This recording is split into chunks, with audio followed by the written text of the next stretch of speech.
hormati Bapak Kepala Sekolah SDN Bangkai 1 dan teman-teman rekan sejawat guru di SDN Bangkai 1 yang juga saya hormati. Puji syukur alhamdulillah rabbil alamin pada siang hari ini saya Muhammad Siri yang merupakan CGP Angkatan 9 ini akan melakukan diseminasi modul 1.4 tentang budaya positif. Mudah-mudahan kegiatan ini akan memiliki dampak positif bagi pendidikan, utamanya di Bangkai 1 ini. Salawat serta salam kita curahkan dari junjungan kita Nabi besar Nabi Muhammad SAW. Mudah-mudahan kita tetap mendapatkan syafaatnya sampai kelak di hari yaumil jaza wal hisab. Amin ya rabbal alamin. Pada kesempatan kali ini tentang diseminasi modul 1.4 tentang budaya positif. Ini akan saya jelaskan tentang bagaimana sebenarnya menerapkan budaya positif di sekolah. Karena sebenarnya semua guru dan semua sektor pengelola pendidikan di satuan pendidikan tentu prinsipnya adalah membudayakan tentang hal-hal yang positif, menghindari hal-hal yang negatif. Namun dalam prakteknya banyak sekali kita temukan bahwa justru bukan budaya positif yang terjadi, justru budaya negatif. Nah, seperti apa budaya positif ini kemudian kita akan jelaskan. Konsep utama budaya positif ini adalah perubahan paradigma belajar. Kemudian disiplin positif, kebutuhan dasar manusia, motivasi perilaku manusia, posisi kontrol restitusi, keyakinan kelas dan segitiga restitusi. Ini yang akan menjadi bahasa utama pada kesempatan kali ini dalam rangka diseminasi ini. Yang pertama, bagaimana perubahan paradigma belajar. Nah, ini yang menjadi acuan kita ke depan. Belajar itu sebetulnya adalah menuntut. Kita tidak lagi sebagai seakan-akan seolah-olah kita menjadi seorang yang patut untuk kemudian dianggap paling tahu. Tidak. Tetapi pada dasarnya siswa itulah yang kemudian memiliki kecerdasannya masing-masing, karakteristiknya masing-masing. Nah, kita akan masuk ke perubahan paradigma belajar. Perubahan paradigma belajar, pembelajaran dengan paradigma baru dirancang berdasarkan prinsip pembelajaran yang terdiferensiasi, sehingga setiap siswa belajar sesuai dengan kebutuhan dari tahap perkembangannya untuk perwujudan profil pelajar Pancasila. Artinya di sini kita merancang sebuah pembelajaran yang mencoba untuk kemudian mewadahi setiap keinginan, setiap minat dan bakat dari setiap anak. Ini kaitannya dengan profil pelajar Pancasila. Bahwa Ki Hajar Dewantara mengatakan tugas kita ini adalah menuntut anak mencapai minat dan perkembangannya sesuai dengan kodratnya, baik kodrat alam ataupun kodrat zaman. Kita tidak lagi berada di zaman terdahulu, tetapi kita saat ini sudah berada di zaman 4.0 dengan perbandingannya 5.0, artinya social society. Nah, pembelajaran di pembaharuan perubahan paradigma belajar ini diharapkan nantinya siswa mencapai kebutuhannya dari hasil belajar kita. Jadi siswa pembelajaran ini lebih menghamba, artinya lebih mengikuti apa yang siswa inginkan, tidak lagi yang guru inginkan. Kalau dari dulu zaman kita konvensional, artinya apa yang kita rancang harus diperoleh sesuai dengan apa yang kita rancang. Namun dalam perubahan paradigma ini kita yang mengikuti apa yang mereka inginkan. Makanya di awal-awal kegiatan pembelajaran harus dilakukan diagnosis awal. Apa sih si A ini kebutuhan belajarnya bagaimana? belajarnya melalui kinestetik atau auditory atau visual. Ini yang menjadi asesmen awal kita untuk memberikan pembelajaran dalam mewujudkan profil Pancasila. Sebagaimana kita tahu bahwa profil Pancasila yang pertama adalah beriman bertakwa kepada Tuhan Yang Maha Esa dan berakhlak mulia. Ini yang harus menjadi tujuan daripada pembelajaran. Mewujudkan anak yang beriman, bertakwa kepada Tuhan dan berakhlak mulia. Kemudian berkebinekaan global.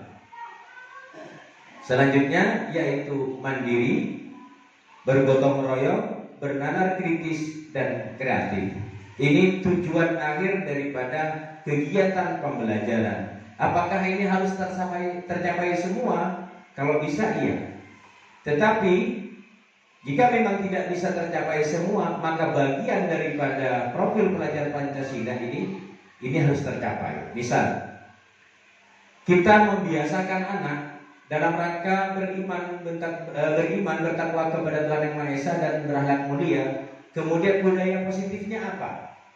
Menunggu anak di pintu pagar sekolah, menjemput anak, diajarkan bagaimana siswa itu bersalaman kepada guru, bertemu dengan guru, kemudian memanggil salam, pulang pun diajarkan bagaimana bersalaman. Ya. Jadi menunggu siswa itu di pintu-pintu masuk sekolah, istilahnya penyambutan itu termasuk budaya positif.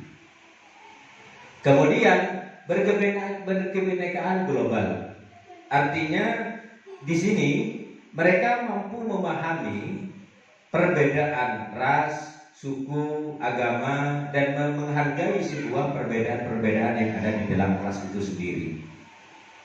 Kalau memang sulit kemudian diterapkan, maka kita misinya adalah mencetak murid yang mandiri. Mandiri ini seperti apa? Mampu berkreasi, bertanggung jawab, dan melaksanakan tugas sesuai dengan yang mereka inginkan dari yang diinginkan sendiri. Itu mandiri. Jadi tidak lagi bergantung kepada guru bagaimana belajar, kemudian tidak lagi anak ini bergantung kepada temannya, tetapi dia sudah bisa melaksanakan kegiatan belajar mandiri. Kemudian bernalar kritis. Bernalar kritis ini adalah peka terhadap situasi dan kondisi. Makanya kalau ada anak murid kita yang ternyata suka menonton YouTube, suka menonton video-video terkini, kadang-kadang mereka itu nyeletuk ke kita. Mereka mengutarakan apa yang mereka tahu. Sebenarnya mereka itu sedang melakukan ini, bernalar kritis terhadap apa yang menjadi yang mereka tahu dan kemudian diekspresikan. Nah ini, tapi kadang-kadang kita sendiri yang menghalangi itu. Dan jangan bahas itu, bukan materinya, atau kebiasaannya. Yang berikutnya adalah dan jangan ngomong terus. Nah itu padahal pada saat itu nalar kritisnya sedang jalan. Nah harusnya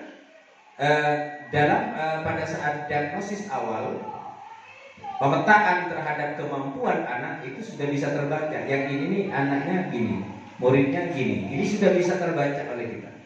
Kemudian kreatif. Nah, kreatif ini ya banyak cabangnya. Anak tidak hanya apa yang disampaikan oleh guru, mengikuti apa yang disampaikan oleh guru, metode cara-cara yang disampaikan oleh guru, tidak. Tetapi dia bisa mengeksplor sendiri, membuat sesuatu sendiri, sehingga menghasilkan sebuah nilai. Itu namanya kreatif. Ini profil Pancasila yang menjadi target kepada anak kita dalam rangka mewujudkan pembelajar yang memiliki profil pelajar Pancasila yang harus memang didukung dengan perubahan positif. Kemudian yang kedua adalah makna disiplin dalam kaitannya disiplin positif. Kebanyakan orang akan menghubungkan kata disiplin dengan tata tertib, teratur, dan kepatuhan pada peraturan.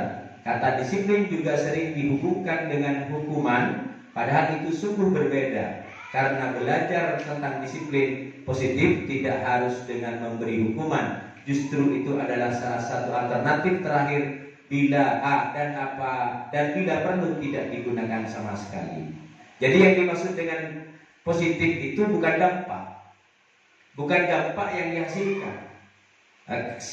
Kalau kita berpikiran bahwa disiplin itu harus mengikuti aturan sesuai dampak daripada tidak mengikuti aturan, kita salah.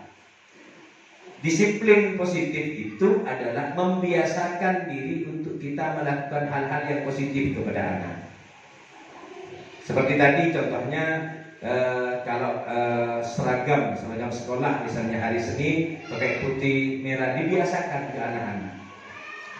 Dan kalau perlu jangan berupa hukuman, itu hukuman sebagai alternatif saja kalau sering dilakukan. Tetapi selama masih bisa dikembangkan dalam kedisiplinan positif, dijadikan kebiasaan dalam tindakan positif, maka tidak perlu kita melakukan hukuman. Menghubungkan kata disiplin dengan tata tertib tidak. Nah, disiplin positif itu terjadi secara natural karena kebiasaan-kebiasaan yang sering dilakukan secara konsisten dilakukan. Seperti kita ketahui, murid-murid kita kalau ketemu paling tidak bersalaman, itu sudah kita budayakan.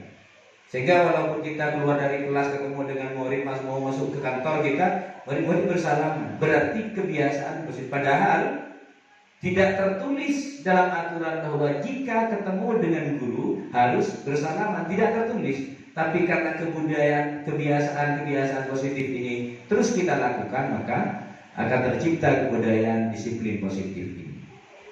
Seperti pada saat anak yang datang terlambat, dibiasakan untuk tidak datang terlambat, diberikan kemudian motivasi, dorongan untuk tidak terlambat datang ke sekolah. Berarti kita sedang membiasakan diri melaksanakan disiplin positif. Kemudian selanjutnya adalah tentang kebutuhan dasar manusia. Ini bukan hanya kepada anak-anak saja, tetapi mencakup semua sektor kebutuhan dasar yang memang harus dimiliki manusia. Bertahan hidup. Kebutuhan manusia ini pertama adalah bertahan hidup. Adalah kebutuhan bersifat fisiologis untuk bertahan hidup, misalnya kesehatan, rumah, dan makanan. Ini menjadi kebutuhan dasar dan semuanya butuh itu, bertahan hidup. Sehingga logis kalau misalnya orang itu bekerja untuk memenuhi kebutuhan, teman kerjanya ada yang berbeda-beda, kemudian kesehatan, kebutuhan tentang rumah, kemudian untuk kebutuhan makanan, sandang, pangan, dan papan, itu menjadi kebutuhan fisiologis, kebutuhan pokok daripada manusia. Kemudian yang kedua adalah kasih sayang dan rasa diterima. Ini pendidikan ini di sekolah seharusnya adalah menjadi tempat kasih sayang dan rasa diterima oleh anak, oleh semua guru dan semua temannya. Kebutuhan ini juga meliputi keinginan untuk tetap terhubung dengan orang lain seperti teman, keluarga, pasangan hidup, dan teman kerja, ya, binatang peliharaan dan kelompok di mana kita tergabung. Dimanapun kita berada, yang namanya kasih sayang dan rasa diterima ini pasti kita butuh itu. Ya.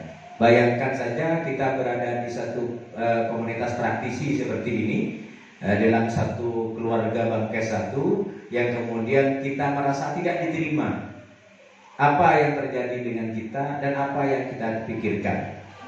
Nah, kemudian juga kita tidak mendapatkan kasih sayang di tempat kita sendiri. Nah, sama dengan anak-anak, bagaimana ketika murid di kelas itu merasa dirinya tidak diterima oleh seorang guru, bahkan kejar ketik ada, sehingga mental anak itu menjadi down dan kemudian merasa tidak menerima kasih sayang, lalu dikirim monolog misalnya. Dan berikutnya adalah mengenai yang ketiga, penguasaan. Kebutuhan ini berhubungan dengan kekuatan untuk mencapai sesuatu, menjadi terampil, kompeten, diakui atas prestasi dan keterampilan kita, didengarkan dan memiliki rasa harga diri. Ini penguasaan. Makanya orang yang mampu melampaui dari penguasaan itu disebut dengan penguasa. Karena mereka perlu merasa apa yang mereka lakukan itu perlu dihargai. Mereka keterampilan, kemudian prestasi itu mereka seakan-akan merasa butuh untuk dihargai. Dan itu sebetulnya manusiawi. Apalagi untuk merasa untuk didengarkan setiap kata-katanya. Itu kebutuhan dasar. Dan kita sebagai manusia dalam konteks yang lebih besar, manusia bukan hanya sebagai guru, itu butuh yang namanya penguasaan. Kemudian kesenangan. Kesenangan adalah kebutuhan untuk mencari kesenangan, bermain dan tertawa. Bayangkan hidup tanpa kenikmatan apapun betapa menyedihkan. Nah, ini kesenangan. Setiap manusia butuh kesenangan. Kesenangannya macam-macam. Ada yang harus rekreasi untuk mencapai kesenangan. Ada yang hanya senang tinggal di rumah bersama keluarga. Ada yang senang menyendiri. Ya, karena kesenangan itu abstrak. Konteksnya abstrak. Tapi faktanya ada yang mereka senang kesendirian. Berarti senang bersama hanya dengan keluarga. Ada yang senang dengan juga berkumpul bersama teman-teman yang lain. Bahkan ada yang senang kuliner.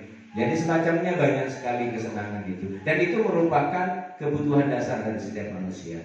Tidak ada manusia yang ingin sedih. Kemudian kebebasan. Ini kebutuhan dasar kita adalah kebebasan. Maka kalau kebebasan ini kita artikan lebih luas, maka kebebasan itu ada dua. Kebebasan berbicara, freedom of speech bahasanya, kebebasan berbicara, kemudian kebebasan beraktivitas, kebebasan freedom of activity. Pertanyaannya sekarang sederhana, mengapa? Ada yang bisa jawab mungkin guru-guru. Mengapa pada saat hari libur anak senang? Mengapa pada saat hari libur anak senang? Karena merasa bebas. Nah, betul, karena merasa bebas. Bebas dari apa? Bebas dari belajar, bebas dari kewajiban-kewajiban yang harus dilaksanakan. Sama, jangankan murid kita kalau sudah menghadapi hari libur, senangnya luar biasa. Tidak diatur lagi harus pakai sepatu, harus pakai baju ini, bebas kita mengerjakan itu. Jadi freedom, kebebasan itu yang diinginkan dan menjadi kebutuhan. Maka dulu pernah di satu pelatihan di gedung BKPN sekitar 600 orang. Pertanyaannya sederhana, mengapa kalau hari libur itu kita senang? Jawabannya macam-macam, ada yang pengen jalan-jalan, ada yang ini. Padahal intinya jawabannya satu, kebebasan, freedom. Ya. Anak-anak juga sebetulnya begitu. Mereka di dalam kelas itu ramainya luar biasa, sebetulnya ingin mengungkapkan kebebasan itu. Nanti kita akan dihadapkan kepada keyakinan kelas dan tata tertib. Nah, ini kita masuk ke keyakinan kelas. Keyakinan kelas, ya kalau dulu istilahnya tata tertib, artinya peraturan kelas. Sekarang dirubah menjadi keyakinan kelas, yaitu nilai kebajikan universal yang disepakati secara bersama antara guru dan siswa di dalam kelas, sehingga siswa dapat secara sadar dan termotivasi dalam bersikap sesuai dengan nilai-nilai kebajikan yang telah dibuat. Seorang akan lebih tergerak dan bersemangat untuk menjalankan keyakinannya daripada hanya sekedar mengikuti serangkaian peraturan tertulis tanpa makna. Kalau saya baca selainnya begini. Nah, keyakinan kelas. Keyakinan kelas itu adalah suatu, bukan peraturan ya, beda. Karena ada keyakinan kelas dan peraturan kelas. Ini yang harus dilakukan pertama kali sebelum kita memulai pelajaran di awal-awal tahun ajaran. Kalau belum ada yang membuat keyakinan kelas, setelah ini barangkali bisa disusun. Belum terlambat dan tidak akan pernah terlambat. Yaitu membuat kebajikan universal yang disepakati secara bersama-sama antara guru dan siswa. Misal begini, pada saat kegiatan pembelajaran, semua peserta didik tidak boleh berbicara sendiri. Dulu itu bahasanya peraturan, sekarang menjadi keyakinan kelas. Kenapa kita merubah dalam keyakinan kelas? Karena itu melihat dari efek yang ditimbulkan. Anak terbiasa tidak meninggalkan kelas selama proses pembelajaran. Itu tergerak dengan keyakinannya sendiri bahwa selama saya mengikuti kegiatan dengan baik, tidak meninggalkan kelas, maka saya akan tahu persis atau saya akan mengetahui tentang pelajaran yang diajarkan. Ini yang dimaksud dengan keyakinan kelas. Yang dilihat oleh siswa itu adalah dampaknya, dampak positifnya. Nah, jadi disusun bersama-sama. Yang kedua misalnya, apabila siswa mau masuk kelas harus menggunakan seragam lengkap. Ini termasuk keyakinan kelas, bukan lagi menjadi peraturan kelas. Lalu kemudian, apa sih antara keyakinan kelas dengan peraturan? Itu. Mengapa keyakinan kelas? Mengapa tidak peraturan kelas saja? Toh pada kalimatnya sama. Nah, menurut dosen, suatu keyakinan akan lebih memotivasi seseorang dari dalam atau motivasi secara intrinsik. Seorang akan lebih tergerak dan bersemangat untuk menjalankan keyakinannya daripada hanya sekedar mengikuti serangkaian peraturan. Murid pun demikian. Mereka perlu mendengarkan dan mendalami tentang suatu keyakinan daripada hanya mendengarkan peraturan yang mengatur mereka harus berlaku begini atau begitu. Artinya, secara sederhana, peraturan kelas itu dibuat sepihak. Siapa yang membuat? Bisa kepala sekolah atau bisa wali kelas. Karena sepihak, maka akan timbul konsekuensi sebab akibat tanpa ada perundingan dengan siswa. Bagaimana kita membayangkan bahwa kenapa kita memakai helm pada saat mengendarai sepeda motor? Apakah karena peraturan atau karena ada keyakinan bahwa kalau memakai helm, kalau misalnya saya jatuh, kepala ini akan terselamatkan. Apakah karena takut dengan aturan atau keselamatan? Pasti keselamatan. Takut pada peraturan. Takut pada peraturan. Karena takut peraturan itu kemudian tidak pakai helm. Nah, itulah kalau peraturan yang dirancang tanpa ada keyakinan. Sama dengan ketika kita memakai masker.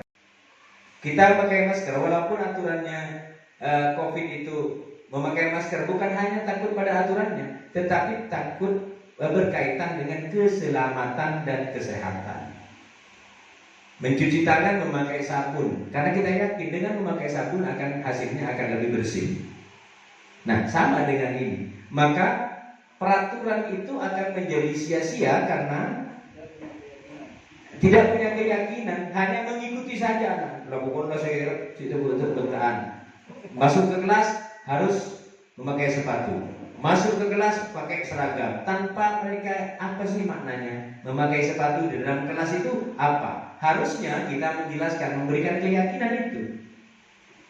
Memakai seragam apa yang terlihat di situ dijelaskan. Maka pada saat pembuatan keyakinan kelas itu harus betul-betul dijabarkan. Kenapa harus memotong kuku? Kuku tidak boleh panjang, rambut tidak boleh panjang. Kenapa? Lah kenapanya itu dijelaskan.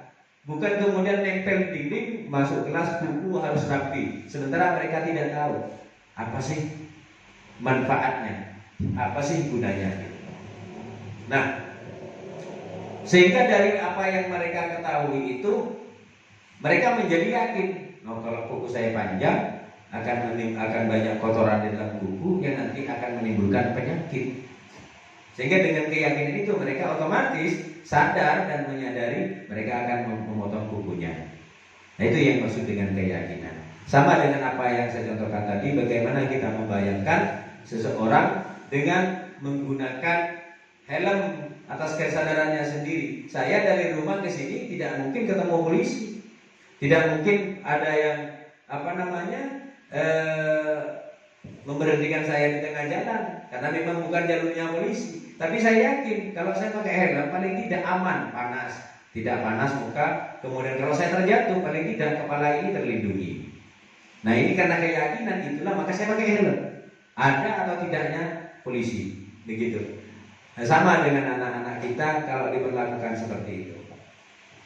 Nah, sehingga ke depan ini bukan lagi menjadi aturan tapi menjadi keyakinan kelas. Nah, ini pertanyaan berikut adalah mengapa kita memiliki peraturan tentang protokol kesehatan, yaitu penggunaan masker dan mencuci tangan setiap saat. Mungkin jawabannya Anda adalah untuk kesehatan atau keselamatan. Nah, nilai keselamatan atau kesehatan inilah yang kita sebut dengan suatu keyakinan, yaitu nilai kebajikan atau prinsip yang universal yang disepakati bersama secara universal, lepas dari latar belakang suku, negara, bahasa maupun agama. Tentang keyakinan kita bahwa untuk agar bisa kita selamat maka mencuci tangan dan memakai masker. Itu keyakinan itulah yang kemudian memberikan penyadaran kita. Intinya di situ. Nilainya, nilai kebajikannya yang diambil, bukan lagi aturannya. Kita saja diatur dengan sedemikian rupa oleh negara ini berat, tapi mau tidak mau karena itu kan aturan, suka tidak suka, mau tidak mau harus diikuti. Tapi kalau kita yakin bahwa kita ini adalah abdi juga dari negara yang diatur oleh satu pemerintahan, maka kita tidak akan menggerutu juga. Oh, ini sudah tugas saya, oh ini sudah tugas saya. Jadi keyakinan yang seperti itu yang harus kita tanamkan kepada siswa. Ini tentang keyakinan kelas. Kemudian saya ingin berbicara lagi tentang 5 posisi kontrol guru. Nah, ini kita nanti ada di posisi mana? Di sini nih kita. Pertama, penghukum. Guru bisa saja menjadi seorang penghukum. Ini, seorang penghukum bisa menggunakan hukuman fisik maupun verbal. Orang-orang yang menjalankan posisi penghukum senantiasa mengatakan bahwa sekolah memerlukan alat yang dapat lebih menekan murid-murid lebih dalam lagi. Contoh, patuhi aturan saya, atau awas, kamu selalu menyelesaikan tugas akhir tidak belajar ya, itu menghukum. Kita termasuk atau tidak? Contoh begini, ini sudah menjadi aturan di dalam kelas. Suka atau tidak suka, kalian harus mengikuti. Jika tidak, awas, akan saya cukurai luar mana, atau akan saya sanksi. Ini namanya guru yang tipenya penghukum. Ini penghukum. Nah, makanya kita ada di antara yang mana ini nanti? Ini 5 posisi kontrol yang sangat penting. Contoh lagi, saat siswa melaksanakan tugas di dalam kelas, kemudian siswa yang paling terakhir kok dimarah-marahi. Kamu ini kalau mengerjakan tugas selalu paling terakhir, gak belajar ya di rumah. Menghukum. Tipenya adalah tipe menghukum. Mendiskriminasi seseorang. Padahal walaupun dia mengumpulkan terakhir belum tentu karena tidak tahu, tapi memang dari prosesnya yang agak sedikit lambat. Gitu. Jadi penghukum ini ya misalnya juga pada saat anak sering terlambat datang ke sekolah, langsung saja kita bilang, kamu ini tiap hari datang terlambat, gak pernah mau ya ada niatan datang lebih cepat, lebih awal. Nah, ini posisinya adalah posisi penghukum. Langsung menghukum bagaimana? Apapun bentuknya tetap salah. Padahal kadang-kadang anak memberikan alasan. Contoh begini, Anak datang terlambat, datang sekolah, dia alasannya karena masih menunggu orang tuanya, uang sakunya belum ada, misalnya. Yang aturannya mengatakan yang terlambat harus berdiri di depan kelas selama 15 menit. Nah, tipe penghukum ini gak mau tahu. Pokoknya kamu terlambat, alasan apapun tetap berdiri di depan kelas selama 15 menit di bawah terik matahari. Nah, itu tipenya adalah tipe penghukum. Itu mau tidak mau dia kekeh dengan aturan. Ini kan aturan. Kemudian yang berikutnya, tipe berikutnya adalah pembuat rasa bersalah. Ada guru yang tipenya adalah pembuat rasa bersalah. Bagaimana kalimatnya? Pada posisi ini biasanya guru akan bersuara lebih lembut. Pembuat rasa bersalah akan menggunakan keheningan dan membuat orang lain merasa tak nyaman.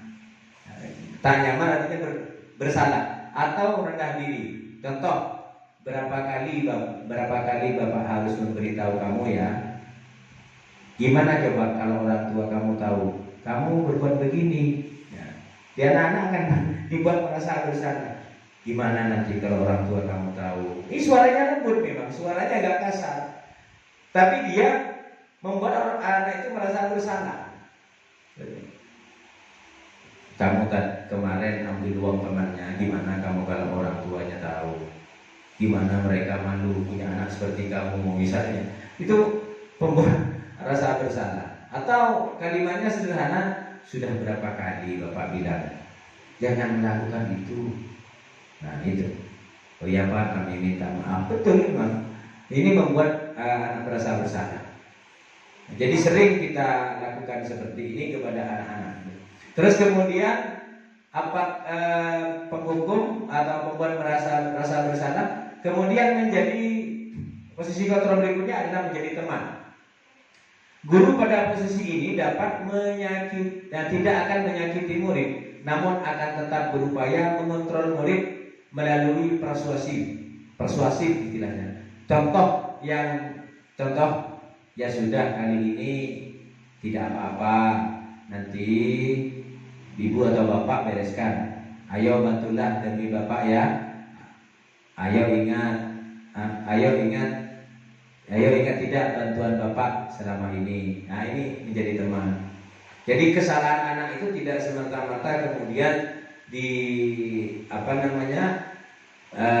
langsung divonis, tidak. Tetapi ya sudah, kamu tidak apa-apa. Biar bapak yang bereskan. Kamu duduk aja lagi di ininya. Terus ayolah jangan selalu bermain di dalam kelas. Bantulah bapak, silakan duduk gitu. Menjadi teman. Ya menjadi teman ya kayak gitu. Tidak menyakiti murid. Kemudian tipe berikutnya adalah memantau, posisi pemantau. Berarti mengawasi. Pada saat dia mengawasi, kita bertanggung jawab atas perilaku orang-orang yang kita awasi. Posisi pemantau berdasarkan pada peraturan dan konsekuensi. Contoh, apa yang telah kamu lakukan, peraturannya apa. Ini pengawasi. Apakah kita sebagai guru menjadi pemantau? Nah, kalau pemantau biasanya ini kaitannya dengan keyakinan yang telah dibuat tadi. Kalau keyakinan kelas, ada konsekuensi. Kalau peraturan berupa hukuman, itu bahasanya. Kalau peraturan kelas namanya bukan lagi konsekuensi, tetapi hukuman. Karena itu dibuat sepihak dan yang tidak ikut peraturan itu akan dihukum. Tetapi kalau keyakinan kelas dibuat bersama-sama, namanya konsekuensi. Karena konsekuensinya anak itu sudah menyalahi, tidak mengikuti keyakinan kelas. Kemudian ini, jadi pemantau peraturan dan konsekuensi. Contoh, apa yang telah kamu lakukan? Apa yang kamu lakukan? Peraturannya apa? Jadi dia model pertanyaannya cenderung untuk mengembalikan kepada keyakinan yang dibuat, keyakinan kelas yang dibuat. Kemudian posisi manajer.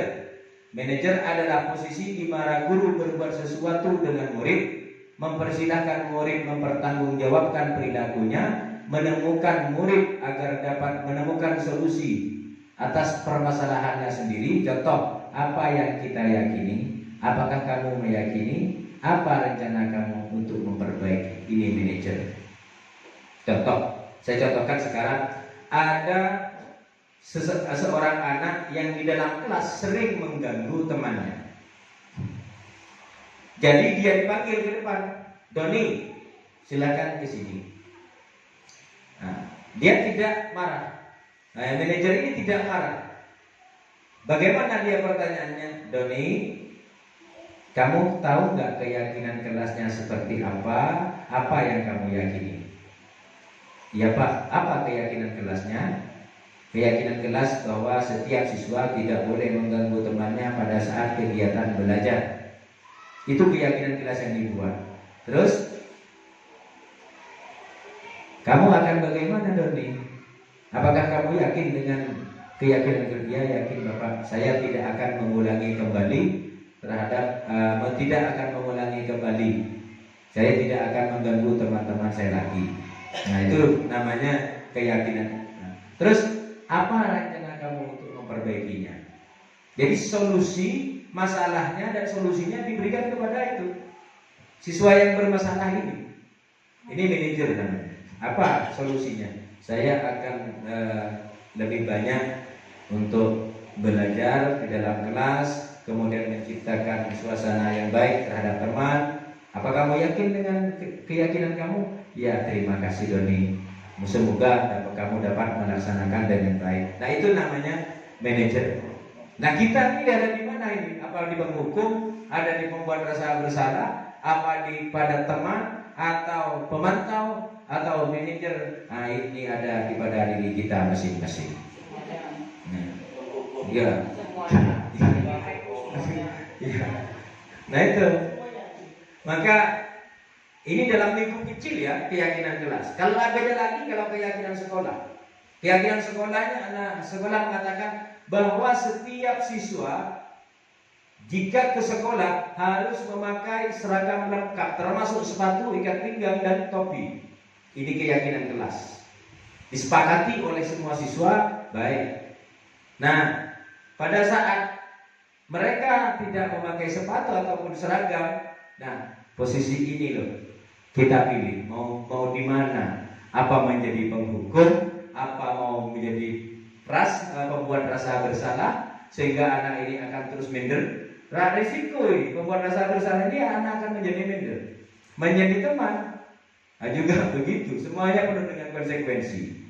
Nah, jadi kita sendiri silahkan akui masing-masing kita berada di mana tanpa harus diekspresikan. Kesemuanya ya, kadang-kadang gitu ya. Kadang-kadang menjadi manajer, kadang-kadang menjadi pemantau, kadang-kadang menjadi teman, kadang-kadang menjadi pembuat bersalah, ya kadang-kadang menjadi penghukum. Gitu. Multi talented. Nah, pada poin berikutnya adalah motivasi perilaku manusia. Nah, ini motivasi perilaku manusia. Perilaku manusia biasanya itu motivasinya ada 3 ini. Kalaupun lebih itu menurut sumber-sumber yang lain. Kenapa manusia berperilaku? Manusia itu berperilaku tergantung dari motivasinya. Yang pertama, untuk menghindari ketidaknyamanan atau hukuman. Biasanya orang yang memotivasi perilakunya untuk menghindari hukuman atau ketidaknyamanan akan bertanya, apa yang akan terjadi apabila saya tidak melakukannya? Ini menghindari hukuman. Ya sama dengan kita. Pak Kepala Sekolah sudah berapa kali mengatakan perangkat pembelajaran disiapkan. Kita akan bertanya, mau tak aku bayar apa? Apa dampaknya untuk kita? Nah, ini menghindar. Apakah GGP ini kalau tidak ikut GGP kemudian ada hukumannya? Ini menjadi pertanyaan juga. Nah, kalau sekiranya ini akan ada hukuman, saya ikut. Jika tidak, saya tidak. Ini untuk menghindari ketidaknyamanan atau hukuman. Jika ternyata ketika tidak mengikuti seluruh keyakinan ataupun yang dibuat oleh sekolah, maka dampaknya seperti apa? Nah, kalau sekiranya merugikan diri, nah, dia akan ikut. Tetapi kalau tidak merugikan, nah, dia akan mengikuti perilakunya sendiri. Nah, begitu. Nah, ini yang penting kan bukan saat ini. Yang penting kan kita ke depan mau berbenah bersama-sama, berkolaborasi. Nah, ini pertanyaannya, apa yang akan terjadi apabila saya tidak melakukannya? Kalau saya tidak ikut, ini gimana? Apa dampaknya? Oh, bisa tidak cair, maka secara otomatis akan segera untuk berbuat dan melakukan itu. Termasuk hal tersulit apapun akan menjadi mudah karena ada motivasi. Sehingga dari motivasi itu kita berperilaku. Nah, itu.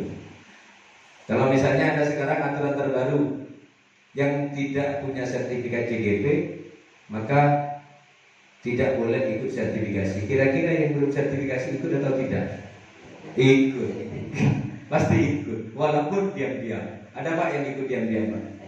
Saya tidak mau sebutkan namanya, tapi sudah mendaftar secara diam-diam.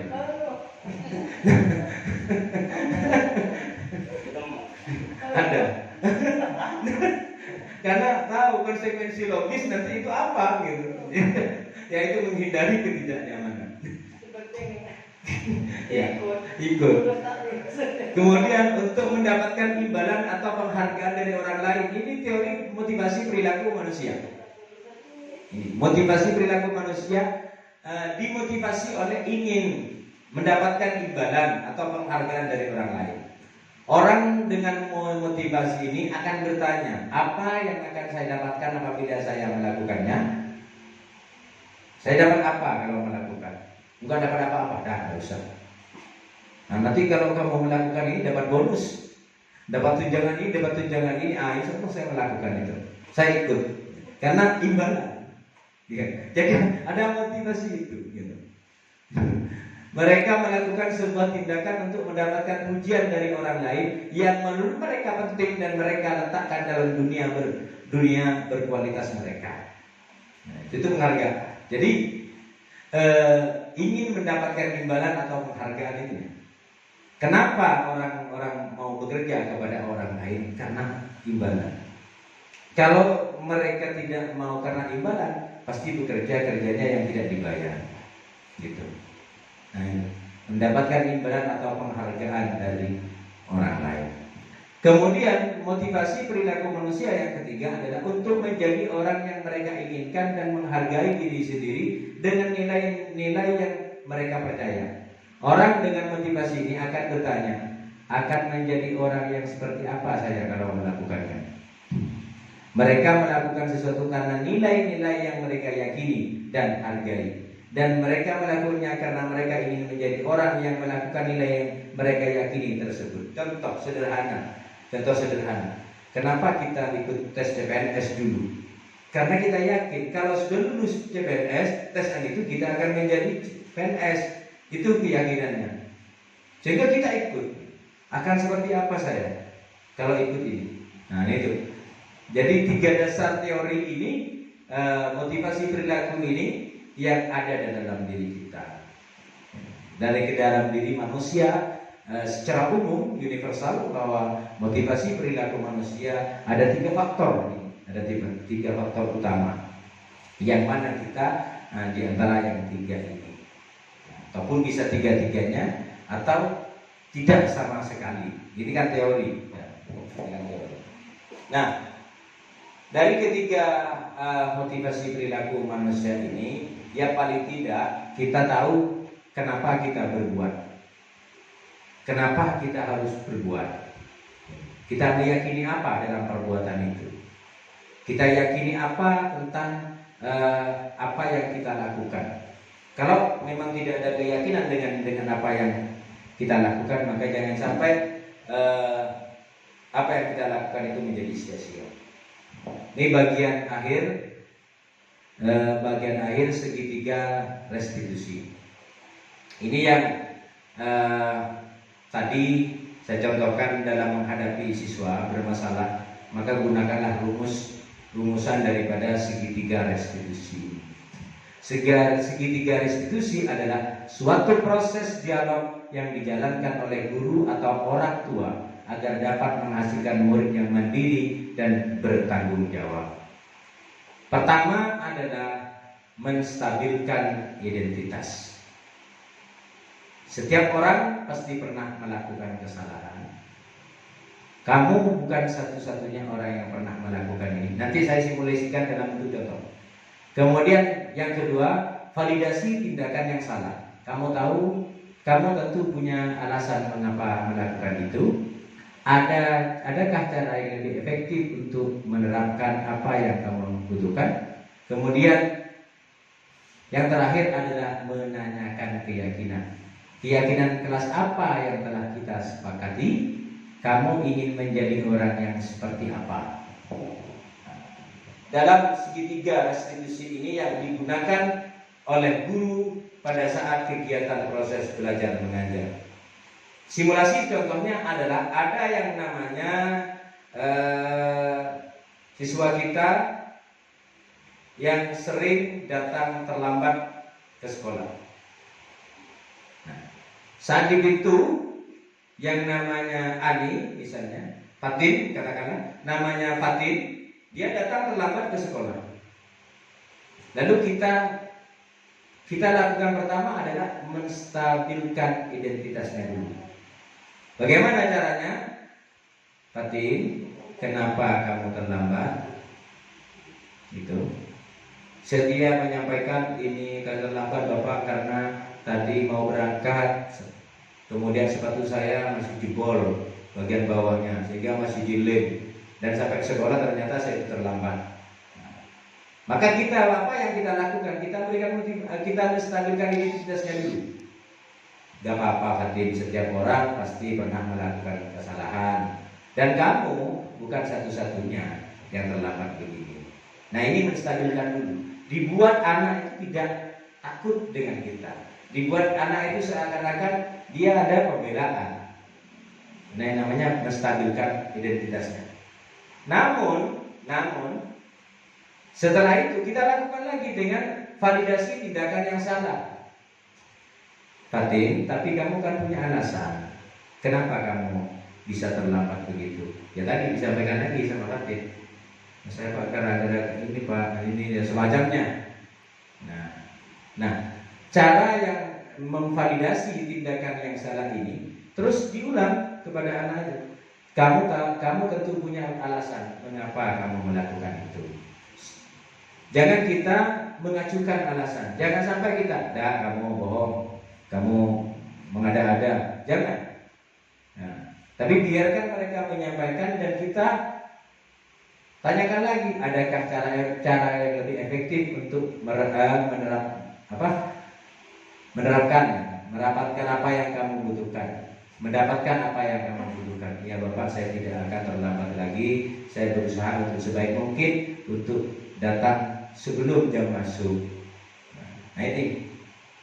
Nah setelah itu namanya validasi tindakan yang salah. Nah pada saat itu kita langsung bicara lagi, masuk kepada ranah yang ketiga, menanyakan keyakinan. Keyakinan kelas apa yang telah kita sepakati? Keyakinannya bahwa setiap siswa setiap murid yang datang ke sekolah dan masuk kelas tidak boleh terlambat. Ini keyakinannya. Nah, kamu ingin menjadi seorang seperti apa? Maka dia Fatin pun akan menjawab bahwa saya ingin menjadi anak yang rajin, disiplin, bertanggung jawab. Ini namanya masuk dalam segitiga restitusi. Dan ternyata ini sudah kita banyak lakukan. Tetapi tidak terstruktur, lompat-lompat. Kadang kita stabilkan identitas, menanyakan keyakinan. Ketemu dengan anak pertama kali dia terlambat, langsung ditanyakan di bagian terakhir, setiap menjaga ibu Pak. Langsung langsung loncat kepada menanyakan keyakinan. Kamu mau jadi apa? Jam berapa masuk? Kita aja sendiri nggak tahu. Kenapa tanya ke orang lain? Jam berapa masuk? Gitu. Padahal sudah tahu kita jam 7 masuk, masih ditanyakan. Nah, harusnya metode ini kita lakukan. Ini apa? Kalau kita proses segitiga restitusi ini yang kita lakukan, maka insya Allah menghindari yang terhindar daripada siswa yang akan terus menyimpan dendam, menyimpan amarah terhadap kita. Kok gitu Pak? Saya selalu setiap hari dimarahi Bapak ini. Takut. Akhirnya lama kelamaan memuncak. Kelas 1, 2, 3, 4 sampai kelas 6 berani dia. Nah, karena segitiga restitusi ini harus terus kita lakukan dengan tahapan-tahapannya. Dan kembali saya mengingatkan, kita ada di 5 posisi kontrol itu. Berhadapan dengan siswa, langsung ingat 5 posisi kontrol. Saya ini mau di posisi mana? Manajer. Oh, kalau manajer langsung panggil, bicara berdua, ajak baik-baik, bicara baik-baik. Kamu ingin seperti apa? Keyakinan kelas seperti apa ya? Oh ya Pak, gitu. Kelompok hukum langsung maju. Yang bicara, yang tidak nulis berdiri satu kaki. Nah itu. Ini. Tapi kalau nggak gitu Pak, tamat terus Pak. Makanya yang dimaksud adalah budaya positif. Kalau budaya yang namanya membudayakan butuh waktu yang tidak sedikit, tetapi butuh waktu yang gak lama, jangka panjang, terus setiap hari begitu. Ini dalam penerapan Ki Hajar Dewantara. Kita sebagai guru bukan satu-satunya sumber belajar. Karena di kemajuan teknologi saat ini, sumber belajar dari mana saja, dan dari sumber-sumber yang lain, siswa-siswi kita sudah banyak menemukan sumber tercepat dari metode yang kita sampaikan. Dulu kalau bahasanya tong somot atau rosong dogogo, sekarang nggak lagi, sudah ke samping. Kalau 15 dibagi 3, ya hanya 15-nya ditambah. 15 taruh pertama, 51-nya taruh pertama, 5-nya taruh terakhir, 1 tambah 5 di belakang. Ya, 1 tambah 5 berapa? Kemudian dikurangi 2. Jadilah itu nilainya. Apakah salah mereka? Tidak. Itu metode terbaru. Tapi kita jangan memaksakan diri untuk kemudian mengikuti apa metode kita. Jangan. Kita terus cek dulu hasilnya tidak sama atau tidak gitu. Ini kan terus ujian, ini salah, ini kurang panjang jawabannya. Nah, tugas kita adalah menuntun murid mencapai minat dan bakatnya sesuai dengan kodratnya masing-masing. Baik itu kodrat alami yang ada pada diri anak, atau kodrat zaman, kita sesuaikan dengan kemajuan zaman. Makanya belajar di saat ini, kita seorang guru dihadapkan kepada beberapa metode ini untuk kemudian menyikapi terhadap perubahan pembelajaran yang semakin cepat, sehingga guru harus dituntut untuk melakukan hal-hal banyak dalam pendidikan kita, termasuk bagaimana mengatasi ke depan permasalahan-permasalahan yang ada di setiap kelas, terutama permasalahan siswa dengan menggunakan segitiga restitusi. Barangkali seperti itu yang dapat kami sampaikan. Ada pertanyaan? Silakan Pak Muhammad. Assalamualaikum warahmatullahi wabarakatuh. Bismillahirrahmanirrahim. Untuk yang masalah keyakinan kelas, memang dari kemarin bertanya-tanya, oh ini sepertinya kok seperti peraturan. Ternyata benarnya bedanya di sini dibuat secara bersamaan atas dasar setelah kita berembuk disepakati hal apa yang ingin kita capai di dalam kelas itu. Kemudian misalnya di sini itu kan ada di satu sekolah itu yang mungkin terjadi di sekolah kita gitu. Rata-rata untuk kegiatan sekolah di pagi hari untuk belajar SD itu sepertinya di nomor terakhirkan oleh siswa kita. Mereka kayaknya lebih ke madrasah karena kita kan berada di pesantren seperti itu. Nah, mengatas agar keyakinan itu kita mereka sama-sama yakin dengan kebutuhan lebih penting, tidak mementingkan madrasah atau ilmu pengetahuan agama daripada umum itu bagaimana, sehingga sama-sama dibuat yakin bahwa semuanya sama-sama dibutuhkan. Itu saja, terima kasih. Baik, terima kasih pertanyaannya. Berarti sudah bisa dipahami bahwa apa perbedaan antara peraturan dan keyakinan kelas. Kesimpulannya adalah kalau peraturan kelas dibuat secara sepihak oleh pihak sekolah dan untuk kemudian dilakukan secara keseluruhan oleh semua siswa. Namun berbeda dengan keyakinan kelas, kalau keyakinan kelas itu dibuat secara bersama-sama dengan guru dan murid dan kemudian untuk dilaksanakan bersama-sama, sehingga apabila ada siswa yang kemudian tidak melaksanakan atau melanggar dari keyakinan kelas, dia akan mendapatkan konsekuensi, dan konsekuensi itu disadari oleh siswa. Kemudian berikutnya, bagaimana kemudian membuat keyakinan tentang sama-sama pentingnya antara pendidikan yang di pagi dan pendidikan yang di sore. Sebetulnya rahasianya kita kalah dalil, kita kalah motivasi. Yang pagi fokus bagaimana mengajar, memberikan materi, sementara tentang pentingnya ilmu yang diberikan mungkin ini jarang tersampaikan, sehingga ya sekolah ini ya sekolah, berangkat pagi pulang nanti zuhur gitu. Kalau sorenya mereka sering dijajali bahwa tentang surga, tentang kebahagiaan, tentang kelak akan ditanya dengan bahasa Arab gitu kan, tidak ditanya dengan bahasa Inggris kan. Nah, itu akan membuat keyakinan mereka itu. Maka ke depan itu bagaimana kita memberikan keyakinan tentang matematika ini sebenarnya diambil dari ilmu pertama kali, ngambilnya dari Al-Quran, dijabarkan tentang ini dulu, sehingga mereka itu yakin, oh kalau saya belajar matematika ini jadi begini, kalau belajar bahasa Inggris jadi begini, kalau belajar bahasa Indonesia jadi begini. Sehingga dari minat itulah pengetahuan keyakinan itu muncul minat, sehingga mereka meyakini bahwa pagi itu juga penting, materi umum ini juga penting, bukan hanya materi-materi agama.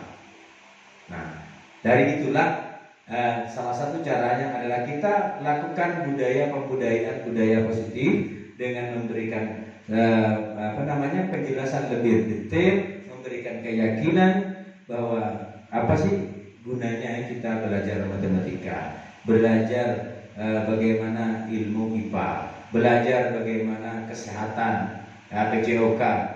Al-Quran mengatakan begini, hadisnya begini tentang kesehatan, aplikasinya di sekolah gitu. Tulisnya di sekolah.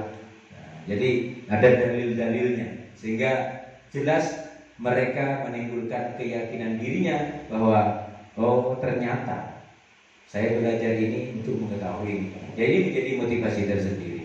Jadi tidak lagi ada yang dikesampingkan. Memang selama ini kalau di pedesaan seperti lembaga kita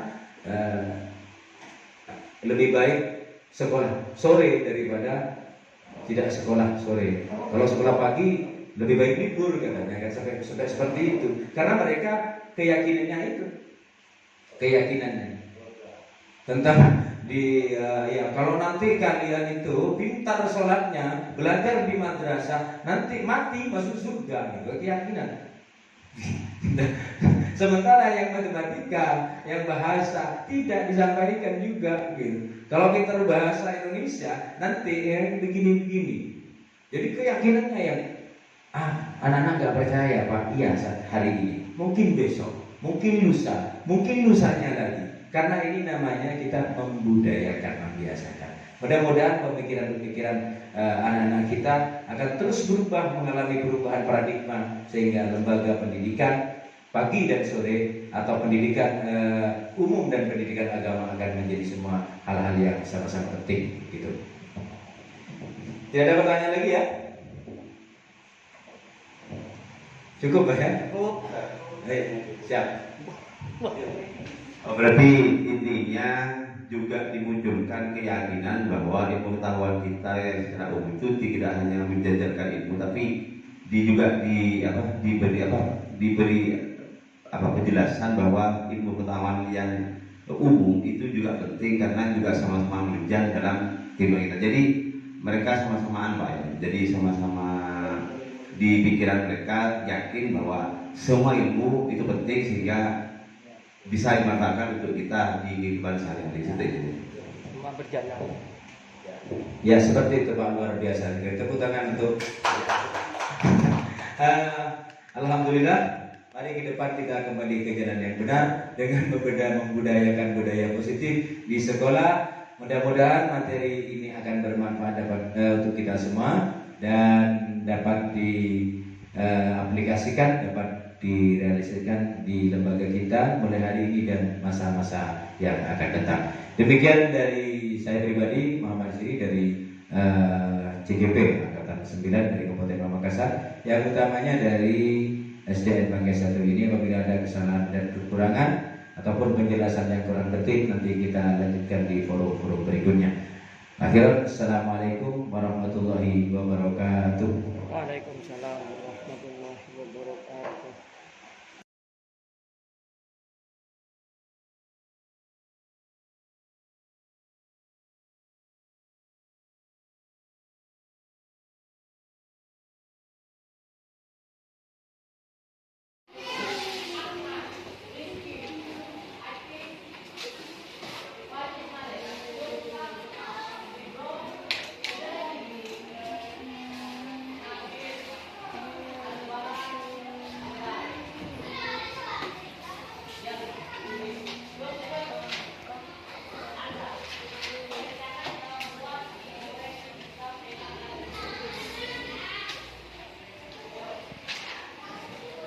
Fatin, Bapak mau tanya. Fatin tahu nggak tujuan Bapak memanggil Fatin ke sini? Tahu Bapak menyatakan Keyakinan kelas yang mana yang Fatin langgar? saya menggembirakan kepada Bapak, saya minta maaf karena tidak mengikuti keyakinan kelas. Jadi Fatin mengganggu Ika saat belajar. Tidak apa-apa. Kalau Fatin sudah minta maaf, semua orang pasti punya kesalahan.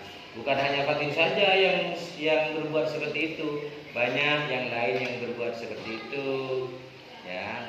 Dan Fatin kalau bisa itu jangan diulangi lagi, ya. Terus kamu pasti punya alasan. Apa Fatin? Alasannya kamu mengganggu Ika? Sebenarnya saya pengen belajar sama Ika karena Ika pintar. Oh, jadi Fatin mau belajar sama Ika, mau diajarin sama Ika. Cuman pas sampai mengganggu ya Fatin ya, gitu. Terus adakah Fatin punya cara lain nggak selain mengganggu Ika? Iya Bapak, saatnya saya belajar bersama Ika, bukan mengganggu. Nah, Fatin sudah sadar ya bahwa mengganggu teman lain di kelas tidak boleh, gitu ya. Terus keyakinan yang seperti apa yang Fatin inginkan disepakati? Saya ingin menjadi anak pintar, disiplin dan bertanggung jawab. Disiplin dan menjadi anak yang bertanggung jawab. Baiklah Fatin, kalau memang itu atas kesadaran kamu, mudah-mudahan apa yang Fatin inginkan ke depan itu bisa tercapai. Ya, sudah yakin dengan keyakinan kelas ini? Yang mudah-mudahan Fatin bisa menjalankan dengan baik.